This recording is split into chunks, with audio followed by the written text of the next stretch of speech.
kind words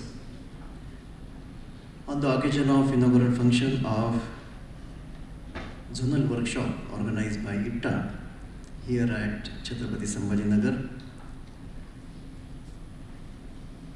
Honorable President of IPTA, Sri Pawan Khaitanji, Vice President, Secretary, as well as local organizing committee, and the chief guest, Sri Ram Bhogleji, Ratiji, my brother Professor Aris Sabkal, who is also known for his contribution in paper technology, ladies and gentlemen. My association with IPTA goes back almost 40 years when my professor, guide, Professor Sarojit Basu from IIT Bombay introduced me to IPTA conference, one of the places in Calcutta. And from there, it was really a challenging world of developing solutions to make this industry very intensified, progressive and innovative. And hence, when I work on some of the projects in University of Ottawa, Canada, or Göttingen University, Germany, where we realize that the solution comes from understanding the nature, innovation happening in nature, to be integrated with academics. As you know that this paper technology, today I will just give you a few statistics. In India, we have more than 1,000 universities, 40,000 colleges, 32 NITs, 16 IITs, 16 IIMs, and large number of central universities. But if you see the study in paper technology in educational institution coupled with research is not significant. It is a supporting branch of chemical engineering, chemical technology, though I can see here very distinguished personalities ready to change, ready to bring in the new innovation in process, product, and of course now the word called sustainability. I remember the use of membrane technology when the Professor Basu introduced me this wonderful technology. So I visited a large number of paper industries and understood the process. Membrane technology was again developed by Professor Sauri Rajan, a great chemist, applied chemist scientist in UCLA, and declared that membrane technology can effect the separation and concentration along with fractionation without phase change. As you know that when you want to do some separation, there should be a driving force, and when it is to be separated by a triple effect evaporator, as you know in black liquor concentration, it requires the phase change of water by providing the latent heat of vaporization and then condensing the water vapors. But that is very energy intensive process as well as capital intensive process, and hence with the rise of membrane technology, it was not only for desalination of water, for creating potable water, but for concentration of black liquor or dewatering of black liquor up to the percentage of 25%. As you know that the osmotic pressure rises with the rise in concentration, and hence this pressure driven membrane technology has offered pre-concentration step for black liquor. Second important was white water treatment, bleach plant effluent treatment, and finally the combined effluent treatment. The membrane technology was designed in such a way that it can be used in the form of microfiltration, ultrafiltration, nanofiltration, and reverse osmosis depending upon the physiochemical structure of the membrane. And hence, membrane has brought into a lot of changes in reducing the consumption of water, increasing the energy efficiency, productivity in paper industry. But I'm sure you may have doubt about the viability of membrane technology in terms of fouling effect. As you know that the membrane gets fouled and it goes, the permeate rate goes down and then replacement cost. But let me tell the speaker who has given the keynote speaker, you know that when we are talking about now rising of artificial intelligence, machine learning and data science, Using artificial intelligence, we can give the predictive data for fouling and the performance of any process. As I listed down what are the numbers of students learning which branches in various educational institutions, you will be surprised to see that most of the, maybe your kids also learning computer science, IT, data science, machine learning. No one is going towards core branches. Being a chemical engineer, I always feel that the application of AI can be done effectively when they understand the process.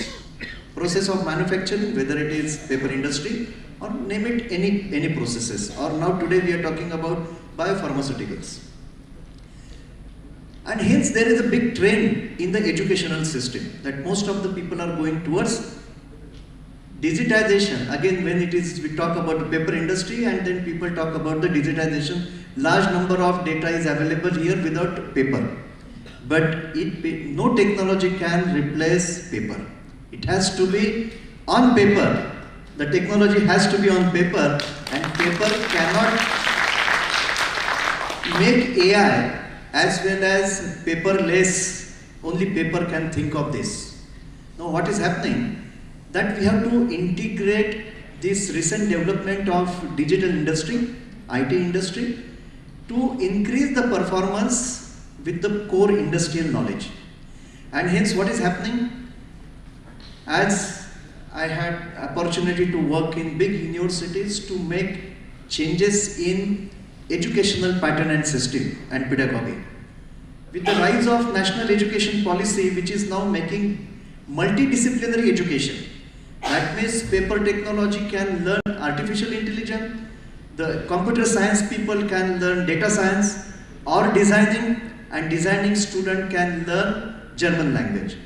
Bringing together the integration of knowledge across the disciplines is making more effective use of knowledge across the discipline.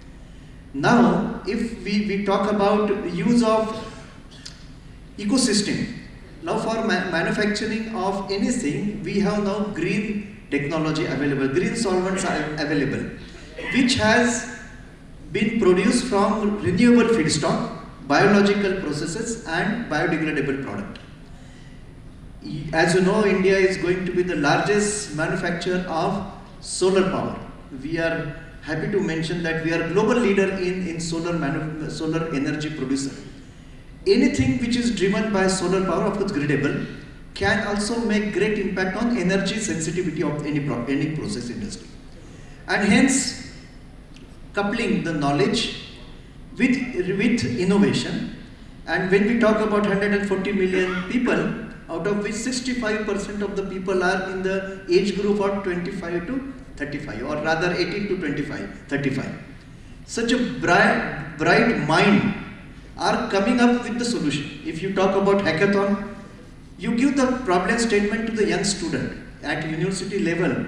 Large number of students are ready to give you solution by working 36 hours without stopping and giving the solution. For example, last year we have given the solution for aerial surveillance of the ship movement at Visakhapatnam port. There is ship movement, but there is also a lot of problems in encouragement. So, such type of activities, the young minds, the technology requirement from paper industry can come from innovation, experience mind of industrialist from industry, research acumen of professors in educational institution and research institution, and innovative minds of students. You throw upon any problem to students, they will give you the solution which is integrated with fundamental knowledge, applied engineering, coupled with advances of, you name it, whether it is nanotechnology, biotechnology, chemical technology, or in IT.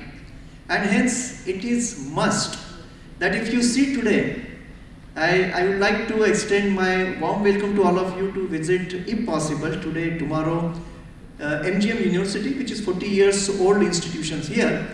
We have now drone technology, we have 3D printing, we have robotics, electric vehicle. Our 3D printing can print your whole image we scan you and print you in 3D printing using different materials, of course biological material.